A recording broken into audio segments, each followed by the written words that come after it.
This is how I see it possibly happening, and this is just because this is the timelines add up, and it just makes sense to me with all the other evidence that I've seen and the other connections.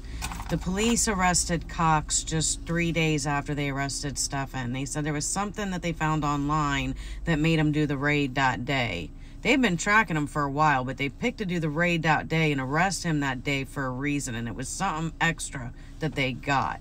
So there is a connection to Cox. There was a birthday party. Everybody knows something happened at the birthday party. The pictures, they look sus. The girl looks like a prize sitting up there in front of everybody on display. You got all men in the background in the photograph looking in the reflections of the balloon and the mirror and everything. And nobody's been able to provide any other photographs or video of the party at all. This is the only thing that they can show the public to defend themselves. They only have a small clip of the birthday song where you can hear a female's voice, but that could have easily been dubbed over. You see a couple of photographs of Madeleine playing outside, but that could have been before the birthday party. So was the birthday party really at Grandma's house? Or did they take Madeleine somewhere maybe after they were at Grandma's house? Maybe they took Madeleine to Santa's house and dropped her off. And then Stefan went to go back and pick her up later, only she was unconscious. So he freaks out. He doesn't know what to do. He takes her back home. He dumps her stuff off because he doesn't know what evidence might be in it, so he throws it away in the trash. Then he takes her back home to see her mom. And they're like, what do we do? They don't know what to do. They can't revive her.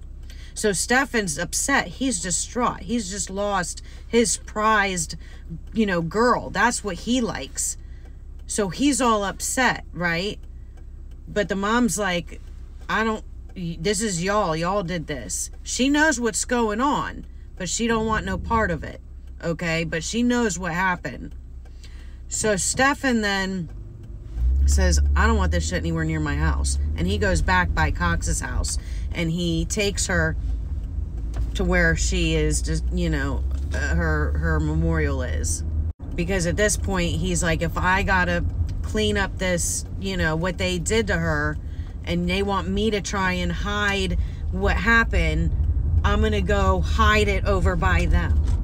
I find it too much of a coincidence that you have this guy, David Solomon, who's coming out accusing Stefan of being a part of this big, huge church trafficking ring.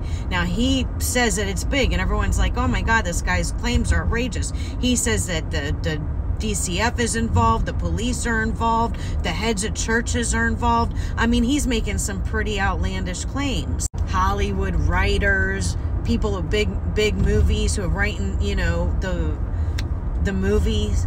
But then you look into it and everything's lining up with what he says. You got these church guys admitting that they took him from his mom on video, that they in 3 days decided to take him to a whole nother state up right by the border of Canada and get new documentation for him and change his identity. And they admit to all this in the video. They use the church and a little book club and a little online website that they have to lure kids in.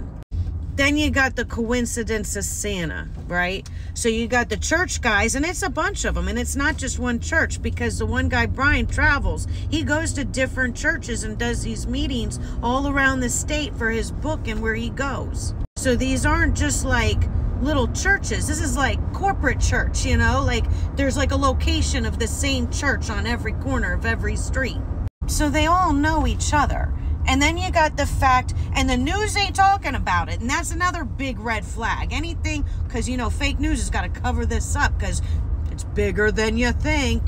But you got Dirty Santa, whose son killed himself, right? You got Henry offed himself because he was so distraught because he was creating all this CP, him and Santa together, father-son duo.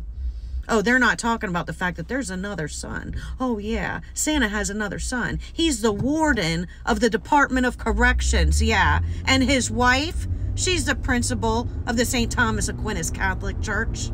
But people still don't want to believe that this is bigger than you all think. And some people I still want to be like, oh, it's Steven. It was just Steven. I'm telling you, it wasn't. I'm telling you, y'all gonna find out it wasn't. You're gonna figure it out one way or another. And I bet you the police are gonna cover this up because they're already fucking up with like, oh, they accidentally had Madeline's photo leaked on the sheriff's website. And then this other sheriff or the same sheriff or another employee was taking selfies with Stefan.